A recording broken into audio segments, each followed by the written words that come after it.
Bendiciones a todos los hermanos que están del otro lado. Estamos en vivo en la FM 94.1, Radio La Predicadora. Y como todos los días viernes, traigo para compartir con todos ustedes la palabra del Señor, la enseñanza de la palabra de Dios acerca de lo que el Señor quiere que hagamos en nuestra vida.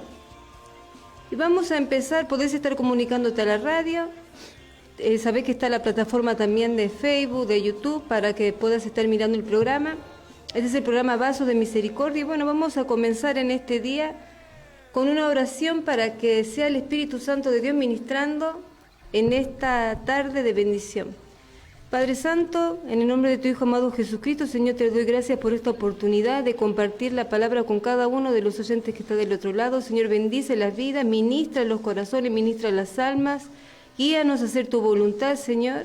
Queremos agradarte, Padre, en cada cosa que hagamos, en cada decisión que tomemos, en cada proyecto que emprendamos, Padre, que tu mano poderosa esté tocando cada cosa que ministramos, Padre, cada cosa que hacemos, porque somos tus hijos y tus representantes aquí en la tierra, Padre. Te pedimos que estés ministrando ahora a través de tu palabra, que todo lo que sea compartido en esta tarde sea de edificación para la gloria y honra de tu nombre, Señor. Te doy la gloria y la honra en el nombre del Padre, del Hijo, del Espíritu Santo. Amén. Le damos gracias al Señor por esta oportunidad de compartir la palabra de Dios con todos ustedes en esta tarde. Y vamos a comenzar con la palabra del día de hoy. Y tiene que ver con el ámbito del sufrimiento. ¿Por qué Dios permite el sufrimiento? Un tema bastante predicado, un tema que nos concierne a todos nosotros como cristianos, porque la mayoría de nosotros como hijos de Dios siempre andamos en pruebas, en aflicciones, porque es parte de la vida cristiana. Ahora, ¿por qué? El porqué del sufrimiento. Nosotros sabemos que el diablo quiere que nosotros vivamos como si no fuésemos salvos. La Biblia dice que anda como león rugiente buscando a quien devorar. Pero no es la única causa del sufrimiento. Por más que esté activamente atacando nuestra vida, no podemos usarlo siempre como una muletilla para minimizar la responsabilidad que nosotros tenemos como hijos de Dios. Tenemos una responsabilidad nosotros y tenemos también parte en ese sufrimiento. Hay puertas abiertas, hay cosas que uno permite que después repercuten en nuestra vida. Pero nosotros tenemos que tener en claro que el diablo no nos puede obligar a pecar. Nosotros somos nacidos de Dios. No somos obligados a pecar. Tenemos que tomar una decisión. El Señor nos hizo libres y ya no somos esclavos del pecado. Pero es cierto también que a veces el dolor y el sufrimiento es como que nos ciega. Es como que uno vive tan enfocado en el dolor, en lo que le pasa, que se vuelve insensible. Pero lo peor es cuando uno se vuelve insensible a lo que dice la palabra de Dios. Nos podemos volver insensibles en muchas cosas, pero la tragedia sería que uno, como hijo de Dios, se vuelva insensible a la palabra de Dios, porque ahí es cuando descuidamos nuestra comunión con Dios y cuando se nos viene la tormenta. Y es que a veces nos toma desprevenido, muchas veces las aflicciones, las tribulaciones, los problemas nos toman desprevenidos. Otros ya están acostumbrados al sufrimiento. Pero el tema es que cuando uno está tan enfocado en lo que le pasa, pierde la perspectiva de las cosas de Dios, pierde la perspectiva de lo que Dios quiere hacer en nuestra vida. No nos damos cuenta que estamos destruyendo nuestra vida espiritual porque nuestro enfoque está en lo que nos pasa. Nuestro enfoque está en la enfermedad, nuestro enfoque está en el problema, nuestro enfoque está en el desierto, porque no hacemos otra cosa que hablar de eso.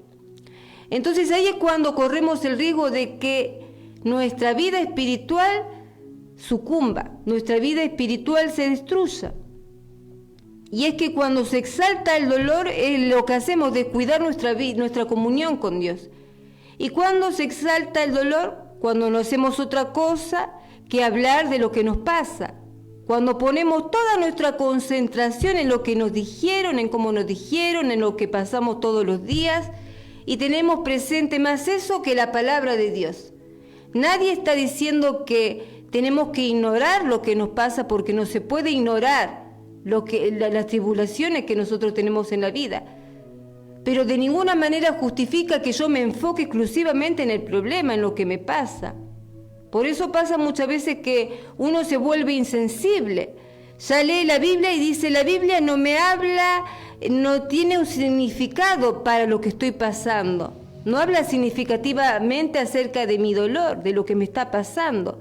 Aunque escuchemos predicaciones o enseñanzas bíblicas, nada parece ofrecer una respuesta profunda al dolor que nosotros estamos pasando. ¿Por qué? Porque nuestro corazón se está endureciendo, la situación, la aflicción está endureciendo nuestro corazón. Entonces, por más que haya grandes expositores de la palabra, estamos cerrados, clausurados a lo que Dios quiere decir. Y cuando uno está clausurado, lo que Dios quiere decir es cuando se viene la lluvia negra en nuestra vida. ¿Por qué? Porque nosotros dejamos que nos desborde la situación, nos empezamos a hacer cuestionamiento de lo que estamos pasando y perdemos de perspectiva nuestra vida espiritual. Entonces, cuando exaltamos el dolor, cuando se exalta el dolor, nos volvemos de piedra. ¿Y para qué vino el Señor Jesucristo? Para darnos corazones nuevos. Mateo 13:15 dice, porque el corazón de este pueblo se ha vuelto insensible y con dificultad oyen con sus oídos y sus ojos han cerrado. Hechos capítulo 28, 26, 27. Ve a este pueblo y di, al oír oirán y no entenderán, y viendo verán y no percibirán, porque el corazón de este pueblo se ha vuelto insensible, y con dificultad oyen con sus oídos, y sus ojos han cerrado, y no pueden volver a mí para que yo los sane. No podemos volver a Dios. Hay un obstáculo en nuestra comunión, para que el Señor cambie nuestro corazón, para que el Señor sane, vende las heridas de nuestro corazón. El dolor impide que nos volvamos a Dios, que lo busquemos como lo debemos buscar, no teológicamente. Buscarlo a Dios como lo debemos buscar. Buscarlo a Dios en la intimidad. Buscarlo a Dios cuando nadie nos ve. Tener ese tiempo de comunión a solas con Dios. Entonces, cuando no hacemos esto, se nos apagó la luz, se nos apagó la guía del Espíritu Santo. Por eso tomamos decisiones de que después nos estamos arrepintiendo. Eso hace la insensibilidad, nos vuelve ciegos y sordos a la palabra de Dios. La escuchamos, la recibimos, nos las comparten. Los hermanos nos dan ánimo, pero es como si nada. ¿Por qué? Porque nos hemos vuelto insensibles. Lo único que tenemos el enfoque es en el problema. El problema está, yo sé que Dios existe, que tiene poder, pero la verdad es que mi problema es este. Y al hacer un enfoque en el problema es como un círculo vicioso que no se sale, no se sale y no se sale. Entonces, ¿qué pasa? Nuestra vida espiritual se ahoga, nuestra vida espiritual se asfixia, no tenemos comunión con Dios.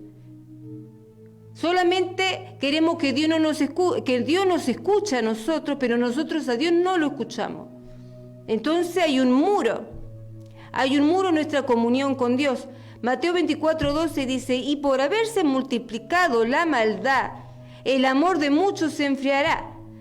Acá el versículo puntualmente no está diciendo que alguien que vos querés te va a dejar de querer, como muchas veces se malinterpretó. Este versículo muchos años fue malinterpretado.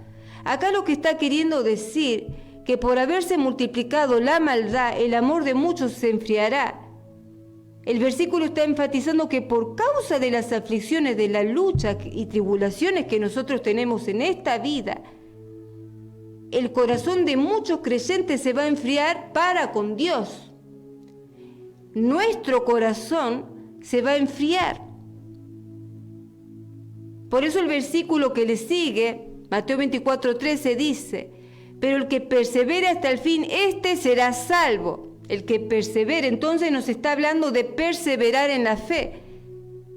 Porque en realidad nosotros tenemos que luchar para permanecer. No luchar para vencer. Venció Cristo y a nosotros nos llegó la victoria del Señor Jesucristo. Nosotros tenemos que luchar para permanecer en los caminos de Dios. porque las tormentas, los tiempos son tiempos peligrosos, son tiempos finales y las cosas van a ir cada vez peor.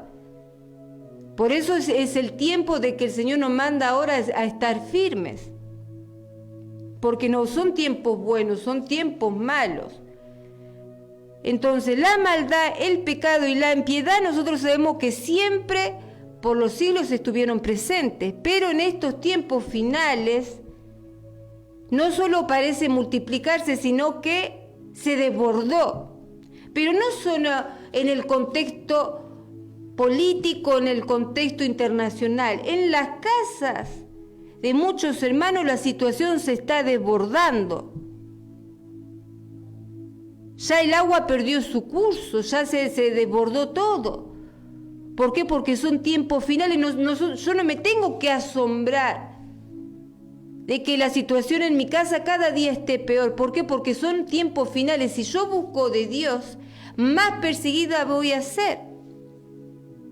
Si yo me consagro con Dios, me pongo en comunión, me digo, me voy a consagrar con Dios, más va a ser la lucha, la adversidad, lo que se van a tirar en contra. No hay que asombrarse de eso, porque eso está escrito, que en los tiempos finales lo vemos constantemente en los medios de comunicación, cómo van a estar las cosas, de mal en peor. Entonces nosotros tenemos que estar preparados para hacerle frente a la adversidad, para hacerle frente al problema. Por eso el apóstol Pablo decía, no se asombren si tienen que pasar por tribulaciones y pruebas. Eso es lo más normal de la vida cristiana. Lo que pasa es que nosotros no lo sabemos afrontar, perdemos la perspectiva. El problema nos hace perder la perspectiva de nuestra identidad en el Señor. Que el Señor ya venció por nosotros, que nosotros tenemos que confiar en Él y permanecer, porque Él ya venció. Él nos va a dar la salida, como decía el apóstol Pablo, de todo, Él me dio la salida. Segunda de Timoteo 3:11, ¿qué decía el apóstol Pablo? De todas me libró el Señor, de todo lo que pasé me libró el Señor. Nosotros tenemos que tener esa convicción, que uno va a salir. Entonces son muchos los que no pueden entender el porqué de tanto sufrimiento, o sea, por qué Dios lo permite. Y por no entender el porqué de lo que pasan, se enfrían y se van. Pero ¿cuál es el verdadero motivo por el cual muchos cristianos se enfrían? Por la ignorancia. Hay poco contenido en el interior de muchos creyentes acerca de la promesa de Dios, la soberanía de Dios, acerca del porqué de las aflicciones. Por esta razón, cuando las cosas van de mal en peor, lo primero que tienden a hacer es abandonar, porque no hay un contenido acerca del porqué de la prueba, porqué de la aflicción y de qué es la soberanía de Dios en nuestra vida, qué lugar ocupa la soberanía de Dios y cómo opera la soberanía de Dios. Entonces, al no haber información, no es que no sé, hay casos y casos. En algunos casos se les ha predicado, pero como están tan enfocados en el problema, pareciera que no escuchan. Y quizás también hay casos que no se ha predicado acerca de la soberanía de Dios y el porqué de las aflicciones. Pero sea cual sea el caso de que hayan recibido la palabra o de que no se haya predicado acerca de este tema, es muy importante que uno entienda acerca de lo que es la soberanía de Dios, acerca del porqué de las aflicciones, para uno poder hacerle frente, para entender el porqué de lo que estoy pasando, para mirar desde otra perspectiva lo que me está pasando. Porque si no, voy a mirar desde la perspectiva de una persona natural, y nosotros no somos de este mundo, nosotros no somos personas de este mundo. Tenemos que empezar a ver las cosas desde arriba. Pero si yo descuido mi comunión con Dios, si yo tengo pensamientos inmorales, si yo no tengo una vida de santidad, eso es imposible. Voy a tener la mente como cualquier hombre natural, o como cualquier mujer natural que no conoce de Cristo. Hay una diferencia. Entonces vamos a leer el Salmo 136, versículo 1, que dice: alabad a Dios porque Él es bueno, porque para siempre es su misericordia. alaben a Dios porque Él es bueno y para siempre su misericordia. Y vamos a remarcar la parte que dice, Dios es bueno, porque Dios es bueno. Y ahí viene el tema de la interpretación de la Escritura. Dice la palabra de Dios que alaben a Dios porque Dios es bueno. Dios es bueno, dice el versículo, y eso es lo que nosotros tenemos que entender hoy. ¿Qué significa?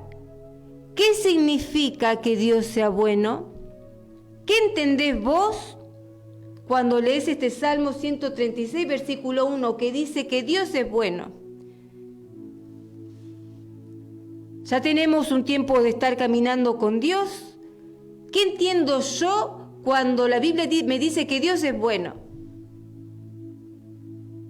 Lo primero que nosotros entendemos cuando leemos esto, y en su mayoría, es que me va a dar todo lo que yo desee. Dios es bueno, entonces me va a dar todo lo que yo desee. Que su prioridad es consentirme, su prioridad es mi bienestar. Que Él quiere para mí todo lo que yo quiero para mi vida. Que Él aprueba todo lo que hago en mi vida. Eso piensa la mayoría. Dios es bueno, entonces Dios me aprueba como soy, como lo que hago. Su prioridad es consentirme, me va a dar todo lo que yo le pida, todo lo que yo desee. Todo, absolutamente todo. Porque su prioridad es consentirme. Pero todo esto no significa que Dios sea bueno. Hay una mala interpretación, una mala concepción de la palabra bueno. Dios es bueno según su voluntad y según su designio, dentro de su soberanía, no dentro de lo que a mí me agrada. Porque yo puedo interpretar, en la mala interpretación, el conocimiento que yo tengo de Dios puede ser una idolatría. Si yo tengo una idea de Dios errada, que no es bíblica, puedo adorar esa idea y basar mi vida en esa idea errada que tengo acerca de Dios. Y no es así. Dios es bueno dentro de su soberanía, dentro de su voluntad y según sus designios. No desde mi perspectiva superficial de lo que yo creo que es bueno, de lo que consideramos cada uno de nosotros que es bueno, no. Por eso se nos manda en la palabra de Dios a conocerlo a Dios. ¿Por qué se me manda sino a cada uno de nosotros que tenemos que conocerle a Dios? Para saber guiar nuestra vida con Dios. Porque si no, ¿qué va a pasar? Nos vamos a llevar un tropezón y nos vamos a dar la cabeza contra la pared. Porque todo lo que pensé yo durante este tiempo de que Dios era bueno, después me di cuenta que no era así. Dentro de su voluntad y de sus designios. Y si no entendemos esto, nos vamos a cuestionar muchas cosas. Como por ejemplo, ¿qué nos vamos a cuestionar? ¿Por qué Dios no me saca de este problema? ¿Por qué Dios no resuelve este problema ahora? ¿Qué hace tanto estoy con este problema? El diablo me está atacando, ¿y por qué Dios no hace algo? ¿Por qué Dios no hace algo si ve que el diablo me está atacando? ¿Dónde está Dios? ¿No es Dios todopoderoso? Eso hace la superficialidad. Eso hace la mente superficial. La mente superficial es tan superficial que empieza a cuestionar la soberanía de Dios, a cuestionar el poderío de Dios. Y estas cosas por el estilo de cuestionar a Dios en medio de la tormenta dejan ver una inmadurez en el creyente. Y encima, sumado a todo esto de que uno es inmaduro, los hermanos de la iglesia local lo terminan de rellenar diciendo que lo que estamos pasando es por nuestra falta de fe y que es nuestra culpa, y nos hacen sentir culpables. Sumado a esto, la culpa es porque no tengo fe, pero no siempre se debe a la falta de fe. No siempre es por falta de fe, como muchos piensan y generalizan. Hay veces que los cristianos nos encontramos en el dilema de estar pasando por la soberanía de Dios en nuestra vida y el cuestionamiento del sufrimiento de los justos. No siempre es porque uno no tenga fe, porque uno se va a la iglesia, no falta, se va a los estudios bíblicos con la mejor predisposición, pero aún así parece persistir el problema. Entonces no podemos con el dedo acusador decir, hermano, no tenés fe, es por tu culpa, andás así porque no tenés fe. No. El religioso siempre piensa dentro de sí, algo habrá hecho, por eso está pasando esto. Siempre el religioso tiene ese pensamiento, está pasando esto porque algo habrá hecho. Es más fácil condenar al hermano, recriminarle que no tiene fe, que ponerse por un segundo en su lugar, por un momento en el lugar en lo que está pasando el hermano. Nos hacemos de los superados y sin embargo todavía no sabemos bien cómo vivir la vida cristiana. ¿A cuánto le pasa eso? Nos hacemos de los superados, yo te voy a hablar a vos, y muchas veces no sabemos ni siquiera nosotros mismos cómo vivir la vida cristiana. Y eso lo sabe Dios. Pero el religioso, siempre para el religioso los demás están endemoniados menos él. Los demás están mal menos él, y no es así. Todos estamos en el proceso de pasar por el valle de la prueba, por pasar por ese trato de Dios a través de su soberanía.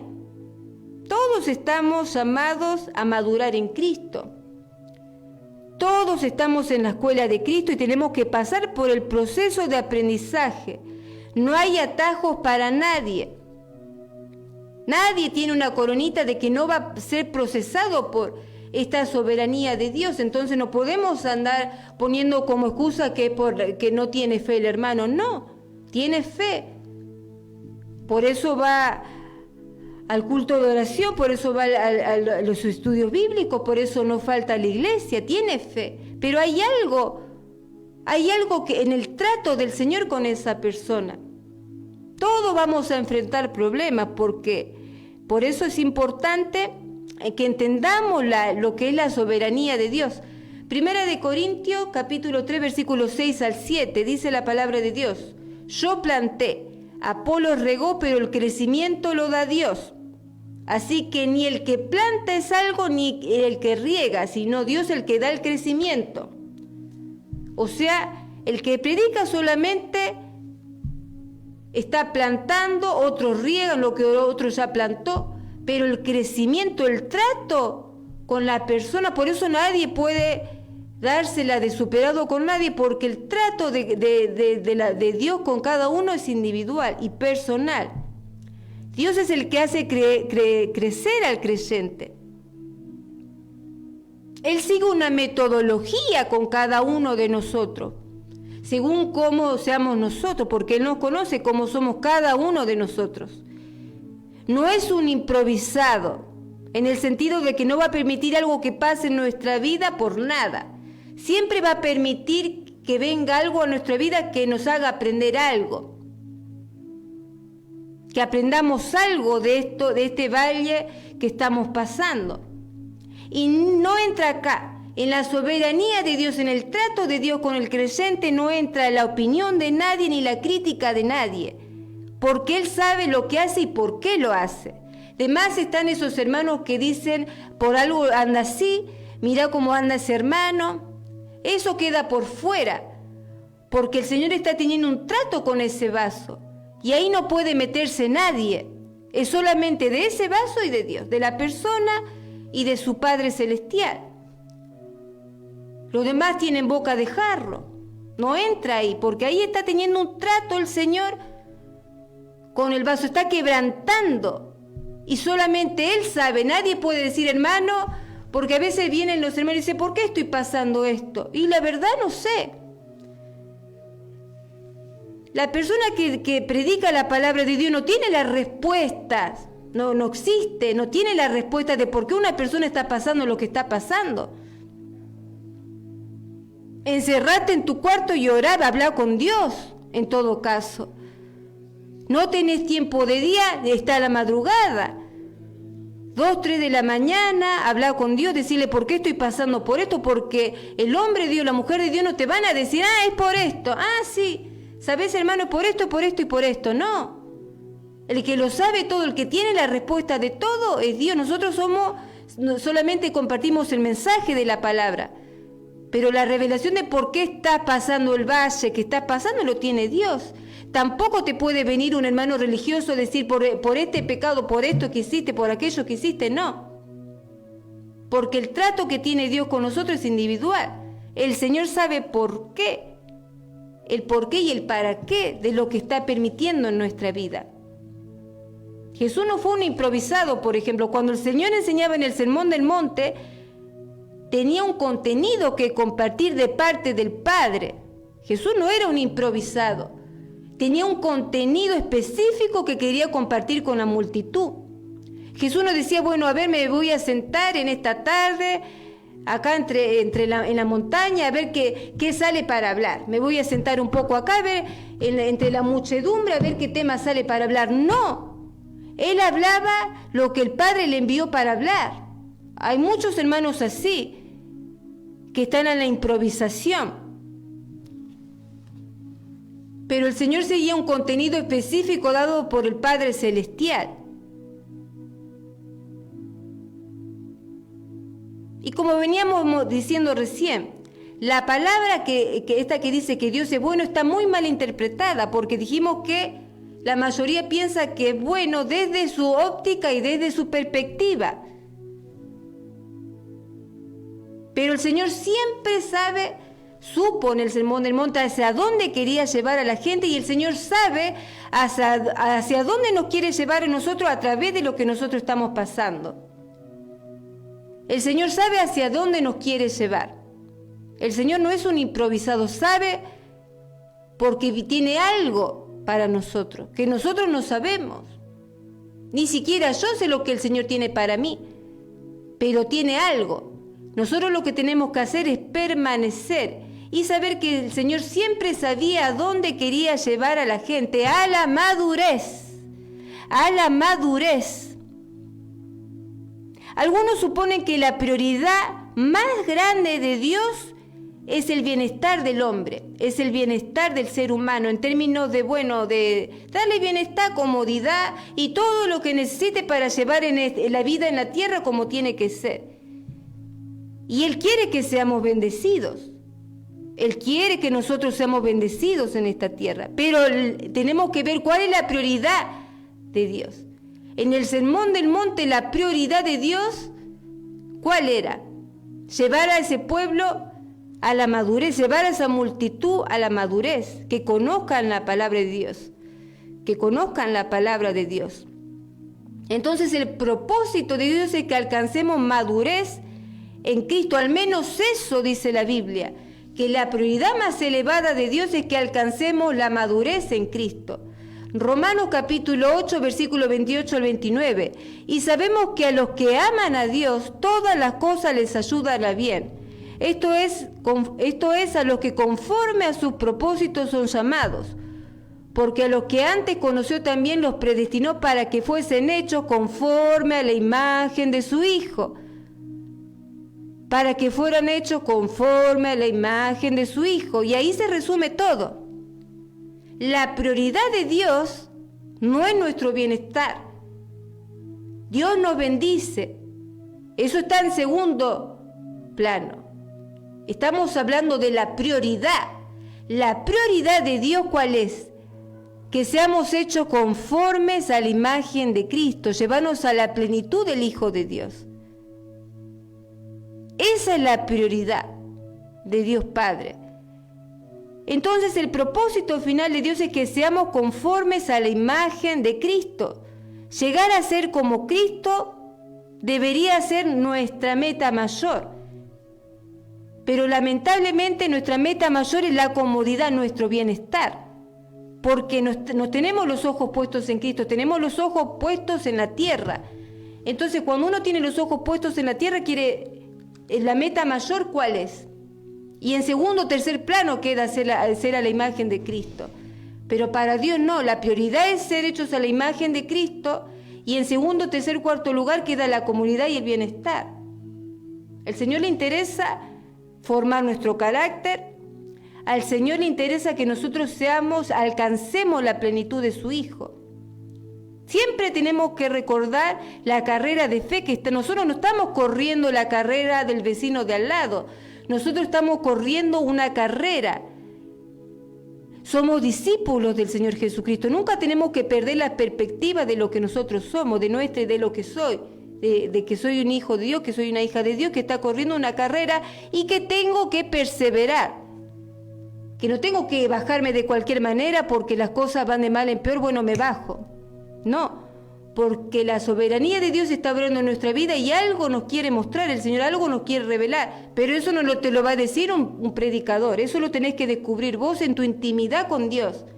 Por eso la Biblia habla mucho de esto, de Hebreos 11, de los hombres de fe que tenían intimidad con Dios.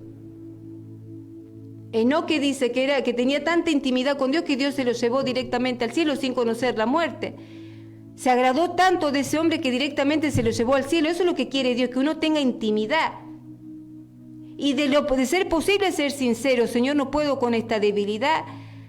Señor, me pasa así. Porque nosotros tenemos un trato con Dios de Padre. Él es nuestro Padre. Él nos escucha cuando nadie nos escucha. Él nos entiende cuando nadie nos entiende. Él no nos juzga cuando todos nos están apuntando con el dedo. Por eso nuestra relación con Dios es tan importante y fundamental para nosotros tener sanidad no solamente espiritual, sino sanidad mental. Porque a muchos la culpa les juega mal. La culpa a muchos cristianos los absorbe y daña en su salud mental incluso. Por eso es muy importante saber lo que somos en Cristo, que somos perdonados, redimidos y que tenemos siempre la puerta del cielo abierta para hablar con el Señor. Entonces, dijimos que el propósito final de Dios es que seamos conforme a la imagen de su Hijo. Y esto es fácil de decirlo, pero no es fácil de vivirlo. De boca fácilmente decimos, Dios quiere que nosotros seamos hechos a la imagen de Cristo. Y bueno, después está el vivirlo. Llegar a ser como Cristo, o sea, llegar a alcanzar la imagen de Cristo, y bueno, va a implicar muchos procesos en nuestra vida, no hay que mentir, incluso en nuestro diario vivir. El apóstol Pablo define la meta del cristiano en Efesios 4:13, dice, hasta que todos lleguemos a un varón perfecto a la medida de la estatura de la plenitud de Cristo. Ahí está la meta del cristiano, llegar a la estatura de la plenitud de Cristo. Y esto va a incluir luchas, pruebas, temporadas de tristeza, temporadas de que no seremos muy felices, temporada de soledad, temporada de rechazo, temporada de escasez, temporada de parece que estamos estancados en un desierto pantanoso que no podemos salir, temporada de enfermedad, temporada de traición, temporada de gente que nos paga mal, temporadas en donde no seremos muy felices. Yo a veces escucho y con mucho respeto las alabanzas que están ahora muy de moda, todo como siempre muy superficial, danzo en el desierto, y cosas por el estilo, pero a la verdad nosotros sabemos que cuando uno pasa en un valle de soledad, donde parece que nadie te habla, que todo el mundo se cerró, tenés que estar bien afianzado con el Señor para no derrumbarte. Tenés que estar bien puestos los pies en el Señor. Acá no entra el mercantilismo. Acá cuando uno tiene que vivir lo que dice ser formados a la imagen de Cristo, las pasa. Y tiene que tratar de ser lleno del Espíritu Santo. ¿Para qué? Para no bajarse, no caerse. No es fácil decirlo, ahora vivirlo. Las temporadas. Danzando en cada temporada, y yo diría orando en cada temporada, tratando de agradar a Dios, tratando de morir a la carne en cada temporada. Porque la vida, los tiempos que estamos viviendo nosotros son tiempos difíciles. No es la vida con Dios superficial, la vida con Dios es una vida de lucha. La vida con Dios es una vida que uno tiene que morir todos los días, no es fácil. Entonces todas estas temporadas que recién enumeré, el Señor las permite para que moramos al viejo hombre, y dentro de ese proceso de la temporada el Señor vaya vendando viejas heridas que uno tiene del pasado, porque no podemos vivir hablando de heridas de la niñez. Hay hermanos que hablan de heridas de la niñez, ya está.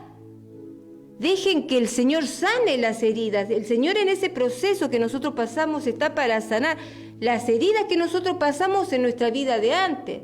Y también el Señor quiere que uno muera a lo que uno fue alguna vez.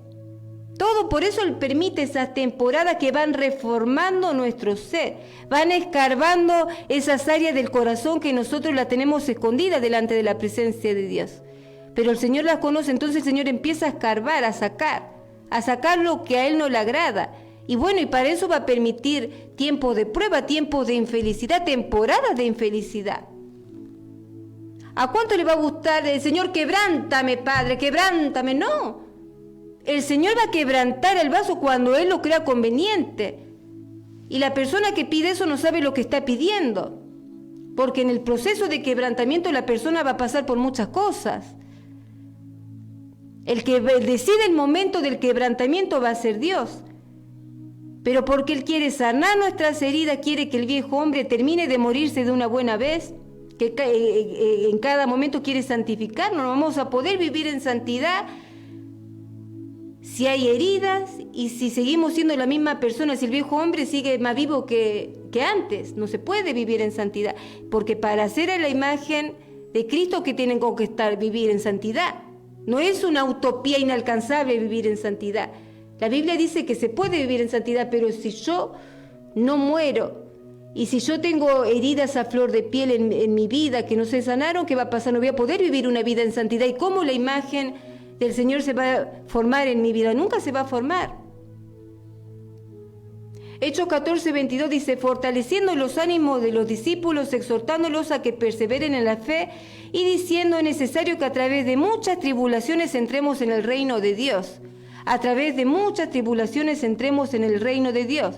¿Y cuál es la metodología que usa Dios para santificarnos? ¿Cuál es la metodología? Porque Dios, como dije, no es un improvisado. Sigue una metodología para santificarnos, porque al santificarnos vamos a ser a la imagen de Cristo. Entonces, ¿qué metodología usa Dios para santificar a su pueblo? Las pruebas, las tribulaciones son precisamente ¿para qué? Para santificarnos. Ese es el propósito de las pruebas, de las aflicciones. Y Dios nos ama tanto, nos ama demasiado como para renunciar a su compromiso de santificarnos. O sea que es muy raro y atípico ver un cristiano que no pase por luchas y por pruebas. El cristiano va a vivir en aflicciones y en pruebas. ¿Por qué? Porque el Señor lo quiere santificar más. Ese es el propósito de Dios. El propósito de Dios. Y segundo, tercero es el bienestar. El primer propósito principal es hacernos conforme a la imagen de su Hijo. Y cuando entendamos esto, nuestra perspectiva de ver las pruebas y de ver la tribulación va a cambiar. Dudoso sería que no pasemos, porque sería que se daría a entrever que Dios no tiene un trato, no está teniendo un trato con nosotros. Al contrario, la pregunta es, ¿dónde se manifiesta la gracia de Dios? ¿A dónde se manifiesta el poder de Dios? ¿En qué contexto? En el contexto de las pruebas, en el contexto de la enfermedad, en el contexto del desierto. ¿Dónde se manifiesta la gracia de Dios? ¿Dónde se manifiesta la unción de Dios? Si no es en medio de la aflicción del desierto, ahí se manifiesta el poder de Dios. Tenemos que entender, empezar a ver nuestros problemas desde otra. ¿Cómo me puede estar hablando Dios a través de lo que estoy pasando? ¿Qué me quiere decir Dios con esto que yo estoy pasando? El fundamento de la vida cristiana no es la libertad del dolor, la ausencia de problemas, es experimentar la gracia de Dios en medio de la enfermedad, en medio del problema, en medio de la aflicción. Ese es el fundamento de la vida cristiana. que el poder de Dios se manifieste en el problema que estamos viviendo. El fundamento de la vida cristiana no es vivir una vida libre de problemas, lejos del dolor, es vivir, experimentar la gracia de Dios. ¿Y dónde se manifiesta? Nosotros queremos que el poder de Dios se manifieste, y si no es a través de las pruebas, ¿cómo se va a manifestar el poder de Dios? Entonces nosotros tenemos que ver desde otra perspectiva, porque la virtud de Dios se va a desplegar en medio de los ámbitos de las tribulaciones, en medio del dolor, en medio de la desesperación, de la enfermedad. Ahí es cuando se manifiesta el poder de Dios. Y esto no quiere decir que uno va a vivir siempre, que el creyente, porque muchos generalizan y dan el enfoque, todo extremo es malo, van al enfoque de que el cristiano tiene que estar arrastrado y mal. No, porque el apóstol Pablo dijo, de todas me libró el Señor. Es un tiempo de reforma, es un tiempo, ese tiempo de prueba es un tiempo donde el Señor va a empezar a escarbar, a sacar cosas que nosotros tenemos muy escondidas y que ni siquiera nosotros sabemos. Es el tiempo en donde el Señor nos quiere reformar, el tiempo de prueba. Nos quiere sacar buenos. Quiere que nos saquemos en el examen un 10. Es un tiempo de formación, así como la gente se capacita, va a estudiar y tiene una capacitación. Bueno, el tiempo de prueba, ese es el tiempo de capacitación de Dios, donde nos quiere sacar, quiere que salgamos de ese horno de fuego como salió Daniel, ileso, sin nada, y con la fe más ardiente que nunca. Para eso es el ámbito de la aflicción, el ámbito de la tribulación, el ámbito, no para, porque muchos dicen, pero esto me va a desanimar, depende de cómo esté tu comunión con Dios, depende de cómo esté tu comunión con Dios, porque el Señor nos llamó a ser santos. Entonces dice, 1 de Pedro 1:16 dice, sed santos porque yo soy santo. Entonces, si el Señor nos ordena a que seamos hechos conforme a la imagen de Cristo, significa que tenemos que ser santificados. Y la única forma en que el creyente va a ser santificado va a ser a través de las pruebas y de las aflicciones. No hay otra forma. No podemos ser santificados de otra forma. Es la única forma en la que Dios nos santifica, y es la única forma en donde el poder de Dios se manifiesta. Así que cuando nosotros estemos pasando en vez de por problemas, por aflicción, en vez de querer salir corriendo, tenemos que ver desde qué perspectiva, cómo se va a manifestar Dios en mi vida a través de lo que yo estoy pasando. Por eso dice la Biblia que nosotros tenemos que cambiar nuestra manera de pensar, no querer correr, sino tener esa intimidad con Dios y decirle el porqué de esto, Señor, ¿por qué estoy pasando esto y para qué? Ningún hombre terrenal, ningún hombre por más espiritual que sea te va a decir, está pasando esto por... No, la respuesta la tiene Dios. Nosotros lo que tenemos que hacer es perseverar y dejar que la soberanía de Dios sobre para bien en nuestra vida. Padre Santo, en el nombre de tu Hijo amado Jesucristo, te doy la gracia por esta palabra. Señor, te pido que bendigas a cada uno de los oyentes que está del otro lado, que ministre en nuestros corazones, que ministre, Padre, a través de tu palabra nuestras almas, que nos ayudes a andar en el Espíritu, Padre, que podamos entender lo importante que es atravesar pruebas, lo importante del proceso que se esconde detrás de las pruebas, que es santificarnos para llegar a ser la imagen de tu Hijo amado Jesucristo, Padre. Te pedimos ahora que todo lo que esté activo en la carne, Padre, quede anulado, Padre, que podamos vencer, Señor, esa parte, Señor, que nosotros en nuestra debilidad no podemos, pero dice el Espíritu Santo que es nuestro ayudador, Padre. Por eso te pedimos que sea el Espíritu Santo de Dios ayudándonos en nuestra debilidad, Señor. Queremos aprender de las pruebas, Señor, no queremos pasar quejándonos como si fuera que no pasa nada, Padre. Queremos aprender de lo que nos está pasando, Padre. Te pedimos que sea nuestra luz, nuestra guía, Señor, en todo lo que estamos pasando, y que podamos sacar una enseñanza para poder compartir con los demás, Señor. Danos la guía, Señor, ayúdanos, tómanos de la mano, Padre, ayúdanos a andar en el Espíritu, Señor. Que todo lo que esté activo en la carne, Padre, quede anulado, quede echado por tierra, Padre. Que podamos agradarte más como esos hombres que vemos en la Biblia, Padre. Si está escrito en las Escrituras significa que lo podemos hacer, que no son utopías que podemos alcanzar, Padre. Te pedimos que tenga misericordia de nosotros, que perdone nuestros errores, Padre. Tú eres un Padre misericordioso, Padre, un Padre amoroso, Padre. Te presentamos nuestro problema, nuestra situación, Señor, en esta tarde, creyendo y confiando que tú tienes el control de todo, Padre. Que tú no permites nada que nosotros no podamos soportar, Padre. Que nos gozaremos en ti, Padre, porque como dijo el apóstol Pablo, de todo esto vamos a salir, Padre. Lo importante es permanecer, Señor Jesús. Lo importante es permanecer. Ayúdanos a permanecer, Padre. Te damos la gracia por este día, por este programa, Señor, por los hermanos, por cada uno de los hermanos. En esta tarde de bendición, en el nombre del Padre, del Hijo, del Espíritu Santo. Amén. Bueno, hasta aquí llegó el programa del día de hoy, viernes, el programa Vaso de Misericordia, y nos estaremos encontrando el próximo viernes con la ayuda de Dios. Que tengan un bendecido fin de semana. En los cielos.